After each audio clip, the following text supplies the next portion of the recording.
ciri-ciri keburukan asyar itu yang sesuatu yang jika yattali alaihin nas, ya, ketika manusia tahu, anta takrahu, kamu tidak suka. Itu indikator bahwa itu aib yang harus kita benerin. Jadi teman-teman semua, kita punya aib masing-masing yang kita simpan. Kalau orang lain tahu kita nggak rela, berarti itu harus dihilangin. Ya, semoga dengan 4 cara ini berguru kepada seorang mursyid yang mengenal qalbu. Mursyid ini nggak selalu dia buka aib kita, tapi kadang-kadang dia langsung ngobatin. Nih dia obatin. Sahabat Nabi ketemu Nabi langsung terobati nggak? Langsung terobati. Kadang-kadang Nabi nggak perlu nyalahin. Kecuali orang tuh nanya, ya Rasulullah, ayul Islam khair. Islam yang keren itu yang mana? Yang sempurna itu apa? Karena penyakit orang itu pelit, Nabi mengatakan apa? Antu ta'iman nas. Kamu ngasih makan orang, kasih santunan anak yatim. Ketika yang datang itu egonya tinggi, maunya disapa gak mau nyapa, maunya disenyumin gak mau senyum, apa kata Nabi?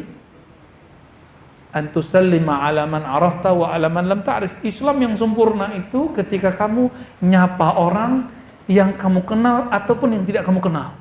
Jadi Nabi itu kalau ditanya baru jawab, nggak main buka-buka aja aurat orang, ya. Ada istilahnya kashful uyub, menyingkap aib orang. Itu tidak boleh sembarangan, ada caranya. Kalau dia nggak minta, nggak usah dibuka, langsung kasih obatnya, gitu.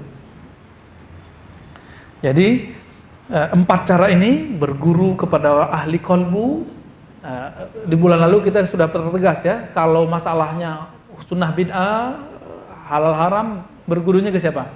Ke ahli fikih. Kalau masalah hadis, ke ahli hadis. Masalah akidah, ke ahli akidah. Kalau masalah qalbu, ke ahli qalbu. Ya. Lalu yang cara kedua, punya kawan yang ahli qalbu. Yang ketiga, memanfaatkan kritik-kritik musuh. Maka ternyata orang yang hasad itu,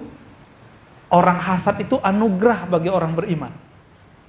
Ya, orang hasad itu anugerah bagi orang beriman. Kenapa? Karena dia nggak perlu nanya, saya punya salah apa sih, langsung orang itu bilang. Ya. Jika emang cocok, oh berarti emang ada salah. Ya. Dan yang terakhir, bergaullah dengan orang-orang soleh. Karena dengan bergaul dengan orang soleh, kita akan tahu apa yang tidak pantas dikeluarkan, berarti itu aib. Aib yang selama ini kita simpan. Teman-teman semua, aib itu bau. Kalau itu kita biarin, nanti akan tercium. Semoga Allah menutupi aib kita dan membersihkan isinya. Amin ya rabbal alamin. Baik, kalau ada pertanyaan, tafadhal.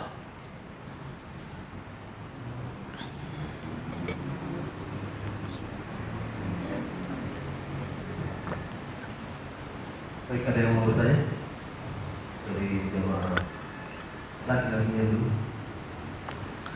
Udah nggak ada, ya. Cukup, ya. Gimana? Ada pertanyaan? Antum yang nanya deh kalau gitu. Sudah. Saya nanya ke jemaah. Saya lagi mikir. Kira-kira pertanyaan apa yang saya mau tanya? Kalau nggak ada ya nggak usah nanya, ya. Kalau kajian qalbu itu rata-rata emang pertanyaannya hilang semua udah. Beda kalau ngaji fikih, ngaji akidah, pertanyaan tambah banyak. Apalagi kalau ngaji sunnah bid'ah, pertanyaannya tambah banyak. Udah berapa kali kita pengajian, ribuan kali, setiap tempat nanyain yasinan bid'ah apa enggak, tahlilan bid'ah apa enggak. Emang nggak cukup? Ternyata nggak cukup. Lain kalau masalah qalbu, kita cuma ngangguk-ngangguk doang, ya. Jadi itu memang beda. Jadi kalau nggak ada pertanyaan berarti insya Allah sukses. Ada satu. Loh, ada juga. Taib fadal. Assalamualaikum warahmatullahi wabarakatuh. Saya mau tanya, tadi saya bilang kalau teman yang baik ya suka menasihati kita. Ya. Suka menggunakan teman yang baik. Nah kalau suami istri itu gimana? Kan masih kita nggak mungkin kita mau kalau dia berkorban. Lalu pegang pasti bagus. Padahal mungkin nggak bagus. Iya. Tentang sikap suami istri dalam bermuamalah, bersikap, ya, berakhlak. Apakah muji-muji mulu? Belum tentu juga, ya. Apakah marah mulu? Enggak juga. Tapi kalau suami dan istri, istrinya perempuan kan? Apa kata Nabi? istausu bin nisa khairan. Hendaklah kamu bersikap yang terbaik kepada perempuan. Khairan itu adalah pilihan yang paling tepat, dan itu agak genting memang. Kenapa? Perempuan itu kalaupun salah dia benar gitu. Nggak mau disalahin ya. Jarang ibu-ibu ini jarang yang mau ngaku salah tuh. Jarang ibu-ibu tuh yang minta maaf tuh jarang. Yang gampang minta maaf tuh laki-laki. Tapi kalau ada ibu-ibu yang bisa istri-istri mudah sekali humble, mau minta maaf, mau kesalahan. Wah, dia sudah separuh kecerdasan laki-laki sudah ada pada dia. Ya. Tapi itu jarang. Nah, oleh karena itu Nabi mengatakan istausu bin nisa khairan. Berwasiatlah, bersikaplah kepada perempuan yang khairan. Khair itu beda dengan hasan. Hasan itu biasa, kebaikan biasa. Khairan itu ahsan, yang lebih baik. Khairan itu kan pilihan lagi. Di antara yang baik, pantas-pantas itu ada yang lebih baik. Maka beda istri ya beda perempuan, beda sikap. Ya. Nah, dalam hal ini Nabi mengatakan perempuan itu jika kamu keraskan, kasartahu, kamu akan mematahkannya. Jika engkau biarkan dia akan tambengkok. Li'annahunna khuliqna min dhala'ib. Ya, karena mereka tercipta seperti atau dari tulang rusuk. Ya. Wallahu alam itu apakah benar-benar dari tulang rusuk atau emang karakternya tulang rusuk. Tulang rusuk itu bengkok. Tapi kalau nggak punya tulang rusuk, tubuh ini terjaga nggak? Allah itu sudah setting jantung, paru-paru itu terjaga ketika ada tulang. Coba bayangkan kita punya jantung tapi nggak ada tulang rusuknya. Ini maknanya. Jadi walaupun bengkok, tapi dia bisa menjadi pertahanan rumah tangga. Itu ajaibnya perempuan. Maka suatu kali ada seorang sahabat datang ke rumah Umar mengadukan persoalan istrinya. Hadis ini disebutkan dalam riwayat yang sahih dan diulang lagi oleh Imam Nawawi dalam Riyadhus Shalihin. Ingin mengadukan istriku kok galak amat gitu ya. Ini bukan pembenaran ibu-ibu yang galak loh ya. Kok judes galak gitu, mau menang sendiri. Tapi kerjaan rumah tangga beres semua. Beres semua. Mau ngadu ke Umar, udah ketuk pintu, udah assalamualaikum. Ternyata dia kaget.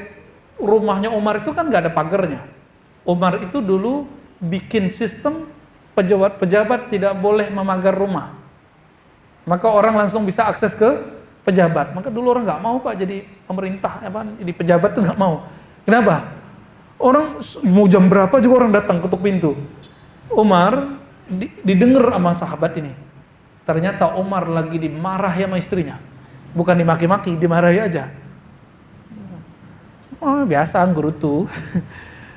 Umar bilang, iya neng, iya dek, iya. Oh, gitu aja ya. Nggak dibales. Nggak bilang, kamu perempuan durhaka. Gitu, nggak gitu. Bayangkan. Jadi keluarga harmonis itu bukan berarti akhi, ukhti, zaujati, nggak mesti begitu terus ya. Sayang, nggak mesti begitu terus. Itu dibuat-buat namanya tasannu, dibuat-buat, ambar, nggak ada rasanya, ya, nggak ada rasanya, pahit itu. Terus gimana? Selesai Umar ya dikata-katain sama istrinya, tapi bukan penghinaan, bukan cacian. Ini memang suaranya aja tinggi. Maklum udah capek. Kalau udah capek ya ketus gitu. Diketusin sama istrinya. Selesai dia buka pintu. Ada apa, Mas? Kira-kira begitu ya. Enggak jadi Amirul Mukminin ya. Saya mau mengadukan istri saya yang menggerutu, yang ketus kayak istrimu. Ternyata istrimu 2 kali lipat lebih ketus daripada istriku. Apa kata Omar? Ya, gimana saya mau balas? Istriku telah menggantikan tugas-tugas pembantu. Pembantu ngapain? Nyuciin baju, masakin, ngasih makan anak-anak. Enggak, istriku enggak mau punya pembantu. Dia mau total. Asisten rumah tangga itu pekerjaan enggak? Nyetrika pekerjaan enggak? Nyuci pekerjaan enggak? Masak pekerjaan? Pekerjaan semua Pak. Apalagi kalau istri kita kuliah, terus memilih di rumah. Udah saat itu. Memilih jadi ibu rumah tangga. Itu dia banting setir itu hidupnya. Lalu kita bilang istriku nggak ada kerjaan, itu kurang ajar tuh ya. Jadi suami-suami yang bilang istri di rumah, kerjaan rumah tangga itu bukan kerja, itu suami yang belum mengenal agama, suami yang belum mengenal kerjaan istrinya, maunya marah-marah terus, maunya dia dapat hadis itu nggak adil. Giliran hadis istri itu kata Nabi, seandainya boleh manusia sujud kepada manusia, la amartu, ya, aku akan perintahkan perempuan sujud kepada suaminya, kan gitu. Giliran hadis gitu dieksplor. Giliran kisah Umar kok nggak dieksplor. Yang paling paham hadis itu Umar atau kita? Umar. Jadi teman-teman semua, kalau kita nikah, mungkin teman-teman pasangan kita ya baru hijrah juga, baru ngaji juga, jangan dibayangkan nanti akan jadi perfect sempurna. Kalau ini kamu ustadznya, ustadz tuh biasanya ceramain orang. Ceramain semua sama dia nanti ya. Tapi Umar yang biasa ceramain orang, yang galak itu, yang setan aja takut kalau ada Umar. Kalau ada Umar, setan gak ada. Bayangin coba. Jadi seandainya Umar datang ke masjid ini, antum nangis semua sholatnya. Kenapa? Setan gak ada yang ganggu. Ajib gak? Lain dengan Abu Bakar. Abu Bakar baru masuk masjid ini, baru takbir semuanya udah hidungnya sudah mau basah semua ya. Kalau mau Umar, ada keberanian, ada syahdu. Kalau di Abu Bakar lebih lagi. Beda-beda itu ya. Bayangkan Nabi, jangankan Abu Bakar, Umar, Utsman. Nabi itu ketika Abu Bakar sama Utsman itu lutut dibiarin terbuka. Sarungnya Nabi itu agak naik gitu ya. Tapi ketika Utsman datang, karena Utsman itu menantu Rasulullah dan sangat pemalu, lebih pemalu daripada Ali, itu langsung ditutup sama beliau. Kenapa? Jangankan saya, jangankan Rasulullah ya, malaikat aja semuanya malu kepada Utsman ibn Affan ya, radhiyallahu taala anhu. Jadi itu kelebihan-kelebihan mereka, dan mereka ternyata ketika dikata-katain nama istrinya biasa aja. Ini yang berat lagi cerita yang ini. Ali bin Abi Thalib diisukan mau poligami. Kenapa? Laku keras lah, orang alim, cakep lagi ya, muda, panglima, keramatnya banyak, ilmunya luas. Diisukan mau nikah lagi. Tapi yang mau dia madu siapa?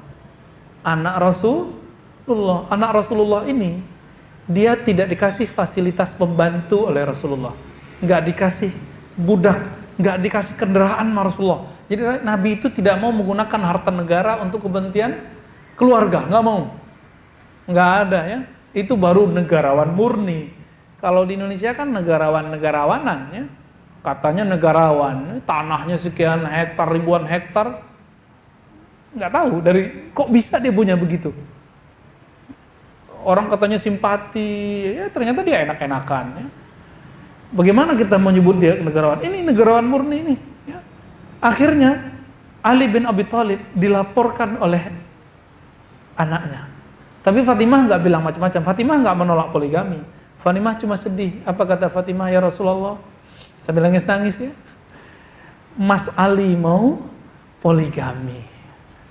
Nah sambil nangis, wajar dong. Jadi normal itu. Tapi dia nggak nolak poligami. Cuma sedih aja. Saya sudah berkorban banyak, tapi ternyata kok masih mau dipoligami. Emang kurang apa?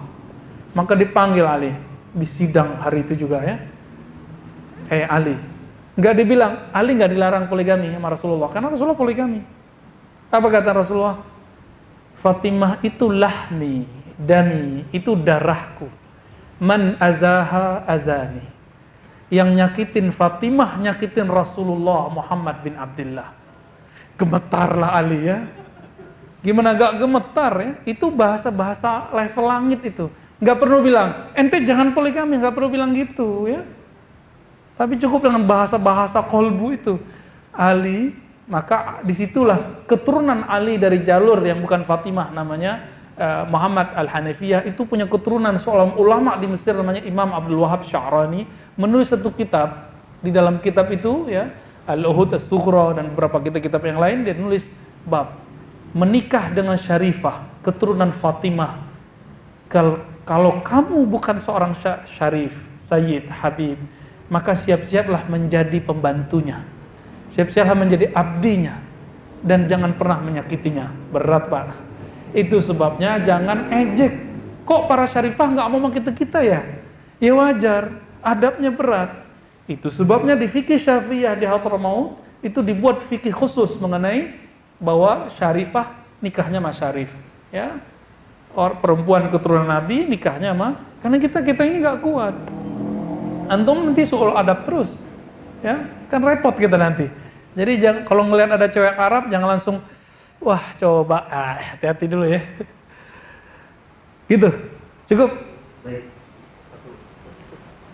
Iya.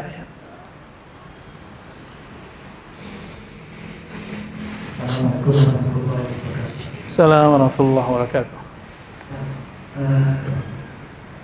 Barangkali Ustaz bisa menunjukkan mursyid kepada kami atau Pak Ustaz sendiri. Kayaknya maksud saya sangat memutuskan pengen langsung cepat. Kalau dikira kayaknya tadi saya nggak nyambung tanpa mursyid. Karena itu maka itu mungkin kita harus mengikuti mereka tertentu misalnya cara dan mursyid. Salam. Ini pertanyaan susah dijawab nih. Siapa sih mursyidnya gitu ya? Mursyid yang hari ini kita akan ikuti atau perlu ikut tarekat? Dua pertanyaan ini ya. Mursyid itu saya nggak bisa kasih nama, tapi pelajarilah. Sebagaimana saya dulu juga mencari, maka coba cari. Takutnya cocok sama saya nggak cocok sama bapak. Cari mursyid itu yang dapat ijazah dari gurunya satu. Ijazah itu sama kayak sertifikat, sama kayak ijazah doktor. Doktor saya sah nggak? Dicek siapa yang ngeluarin. Universitas bodong atau universitas yang real. Mau di mana aja gitu. Atau doktornya dari masjid, doktor-doktoran. Pengurus masjid ditulis di depannya doktor. Kan banyak hari ini. LCMA di mana-mana hari ini. Kita nggak tahu di LC di mana, MA di mana ya. Padahal mau MA lama itu. Lulusan condet. Ini hidungnya lulusan condet ini. Ya, MA. Minang asli. Boleh lah ya. Saya agak marah itu sebenarnya. Kenapa? Kita untuk kuliah dari S1 sampai S3 kita perlu 12 tahun. Tiba-tiba dia dapat gelar doktor tanpa ada kuliah. Yang penting dia kuliah dulu, mau di mana aja kuliahnya, mau dalam negeri boleh, luar negeri boleh, yang penting doktor kan. Tapi main doktor-doktor aja sama. Syekh mursyid itu juga ada yang bodong Pak, nggak punya SIM. Ketika mengendarai sebuah institusi zikirnya itu, metode zikirnya dia nggak punya SIM. Tapi biasanya setiap orang itu ada pengikutnya. Meskipun dia nggak punya SIM, akan punya simpatisan, akan punya pembela-pembela. Mirza Ghulam Ahmad, siapa yang angkat dia jadi nabi? Ada pengikutnya, ya kan? Apalagi mursyid, bisa aja ngaku saya dapat ijazah dari fulan, buktinya nggak ada. Maka dalam tarekat tertentu itu diwajibkan harus ada. Nah, itu kayak SIM. Semua kita mungkin bisa menyetir, tapi bukti saya dapat izin nyetir apa? Pakai SIM Pak. Tapi SIM kan ada yang nembak juga. Sama, mursyid tarekat ada yang nembak juga. Serius. Doktor itu ada yang nembak loh Pak. Bukan dia yang nulis, orang yang nulis. Ada banyak kok ya. Dulu saya kan juga pernah buatin orang ya. Tapi nggak jadi. Bukan sayanya yang nggak, ya sayanya nggak jadi. Kita masih S1 udah buatin magister untuk orang. Saya baru semester 6 udah buatin S2. Maka mikir, cepet-cepet aja deh kuliah kalau begini. Nggak usah idealis, harus di mana enggak. Selesai S1 langsung S2, langsung S3. Ternyata dengan cepat-cepat begitu banyak kerjaan kita yang bisa kita selesaikan dalam waktu yang cepat. Tapi kalau kita terlalu idealis, harus kuliahnya di sana, kan repot nantinya. Di mana-mana kuliah itu sama. Yang beda itu adalah kesungguhan. Sama, tarekat itu semuanya sama aja Pak. Yang beda itu guru yang mursyid yang dapat izin, dapat ijazah secara rohani oleh gurunya, ada bukti secara fisik, dan murid yang sungguh-sungguh. Maka tidak ada mursyid yang sempurna. Tidak ada guru yang perfect, tidak ada dokter yang serba tahu. Yang ada cuma murid yang shadiq. Murid yang shadiq itu nanti diuji sama gurunya. Ujian paling berat itu adalah ujian kebencian dan ketidakpercayaan sama guru. Itu ujian paling berat. Lewat itu antum sudah disebut wusul ilallah. Kenapa Abu Bakar ketika semua orang belum nyampe, dia udah nyampe jadi waliullah? Kenapa? Kata Abu Jahal, Abu Lahab, ya, ente kok percaya Abu Bakar? Jawaban Abu Bakar apa? Belum ente ngabarin, kalau sudah Muhammad yang mengabarkan, mengatakan saya percaya. Belum ngomong saya udah percaya. Ngelihat Muhammad saya sudah percaya. Itu yang disebut murid shadiq. Maka dikasih mubalaghahnya siddiq. Ya. Siddiq, bukan shadiq lagi. Udah siddiq sudah. Maka orang kalau sudah betul-betul mahabbah cinta, beda dengan fanatisme kepada gurunya, mirip kayak kita jatuh cinta sama istri kita. Emang jatuh cinta? Ini nggak ngerti deh, ya? Belum ngerti, ya, mu'alaf deh. Kalau orang udah jatuh cinta sama istrinya, salah istrinya itu nggak jadi masalah gitu. Salah iya, tapi nggak jadi masalah. Asin makannya, tapi ya begitulah, ya. Bilang-bilang dikit juga nggak apa-apa, tapi nggak kemudian nggak dibawa ke hati. Tapi kalau sudah mulai cintanya berkurang, kurang dikit jadi terasa besar. Sama, antum itu kalau cintanya ngikut-ngikut, bermursyidnya ngikut-ngikut orang, nanti kita akan bertanya-tanya terus. Kalau pertanyaan-pertanyaan itu udah beres, itu baru kita disebut murid yang shadiq. Ya. Siapa mereka? Cari aja Pak, cari orang yang dapat ijazah, tanya. Pak Ustadz, Pak Syekh dapat izin jadi mursyid nggak? Bertarekat, ngajar tarekat nggak? Biar punya SIM. Dan nggak ada namanya mursyid tarekat tuh nggak sholat tuh nggak ada. Semua mursyid tarekat itu, mursyid tarekat tuh wajib bersyariat. Syariat itu pakai mazhab yang 4. Pilih salah satu. Semua juga boleh. Ini Bang Sandy kan punya mursyid ya, Syekh Mehmet, Syekh Muhammad. Ya. Itu dapat izin dari ayahnya, Syekh Nazim ya, Al-Haqqani. Syekh Nazim dapat izin dari gurunya, Syekh Abdullah Faiz. Terus sampai ke Rasulullah SAW. Nanti jalurnya ada yang cabangnya, ada yang Uwaisiyah, rohani, ada yang kemudian jalur fisik. Nah, begitu ya. Terus yang kedua tadi apa? Mesti bertarekat nggak? Kalau kita berfikih, mesti bermazhab nggak? Maka kalau ingin mengarungi dunia spiritual, rohani, menurut saya perlu bertarekat. Kalau nggak, takutnya nanti jadi kebatinan. Orang di luar sana tidak bisa membedakan kebatinan hikmah dengan tarekat. Dikira tarekat itu kebatinan, dikira kebatinan itu hikmah. Dikira hikmah itu tarekat, padahal itu beda. Thariqah itu wajib bersyariat dan tujuannya ridha Allah. Kalau hikmah mencari kesaktian, boleh. Nama thariqatnya ada, thariqat Al-Buniyah. Thariqatnya apa namanya? Al-Buniyah. Kitabnya Syamsul Ma'arif Kubra, Khazinatul Asrar, dan lain-lain itu ya. Itu biasanya ujung-ujungnya pengobatan atau haibah ya, kewibawaan. Tapi itu bukan tarekat sufi. Itu tarekat hikmah namanya. Tarekat hikmah. Mencari kesaktian, bukan mencari maha sakti. Bedain ya. Wiridnya banyak, puasanya mungkin tiap hari. Tapi orang ini punya kekuatan ruqyahnya lebih hebat dari ruqyah yang standar. Kan ruqyahnya macam-macam juga.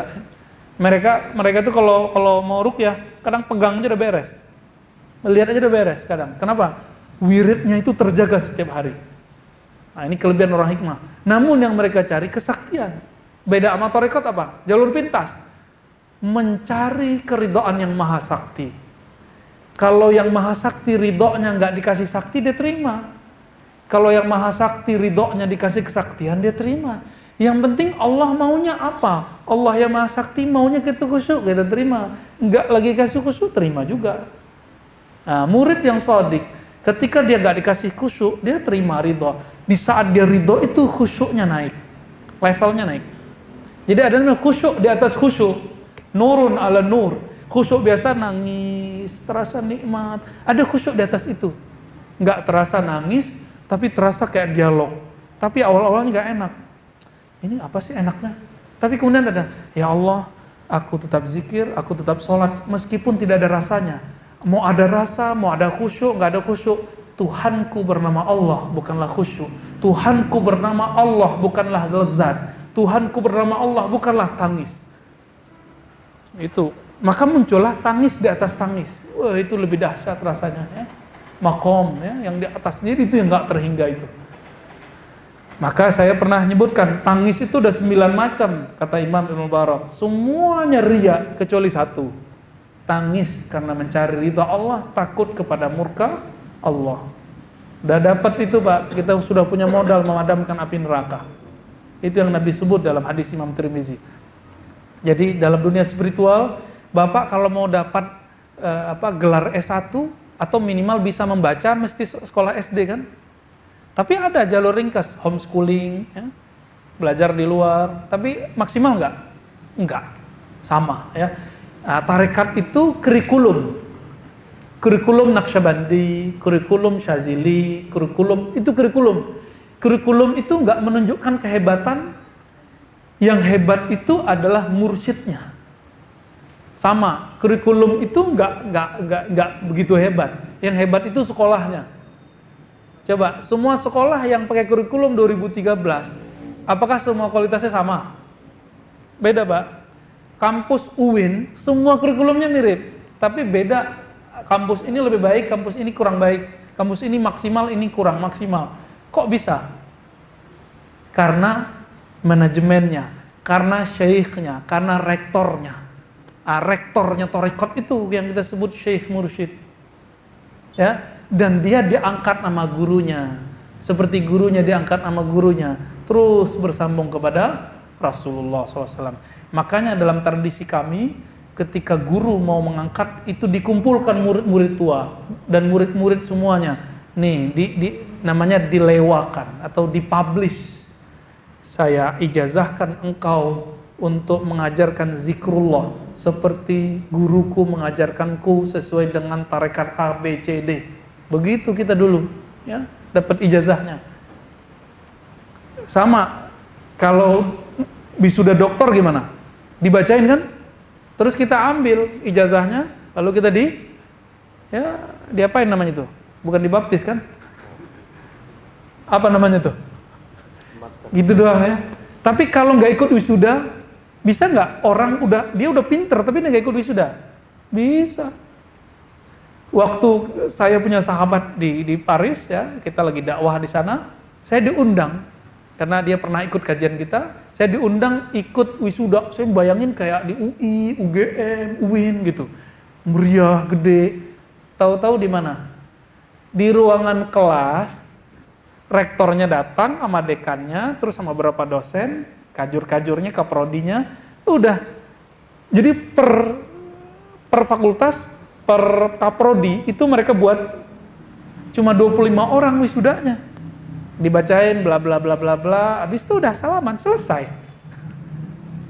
Jadi mereka udah nggak sibuk sama ritual-ritual. Sekarang yang saya lihat di negeri kita, tarekat itu kebanyakan ritual-ritual seremonial. Kebanyakan ya, seremonial. Ya, tapi seremonial itu penting. Seremonial manaqib, seremonial zikir akbar, maulid, itu kan seremonial semua. Seremonial semua. Sebenarnya ada di luar sana orang yang nggak pakai seremonial, dia sudah nyampe, ilmunya sudah utuh. Kawan saya nggak ikut, Pak, dia wisuda, tapi dia dapat ijazah doktornya, ya. Tapi nggak dipublish gitu, nggak ada fotonya. Pas kita minta mana fotomu wisuda, nggak ada. Tapi dia bilang aku punya ijazahnya, ya. Lebih penting mana? Ikut wisuda tapi nggak ada ijazah. Ya. Cukup ya? Udah jam 8. Baik, sebentar ini. Alhamdulillah. Sebelum kita berdoa dan puasa, ada beberapa pengumuman yang harus saya sampaikan. Insyaallah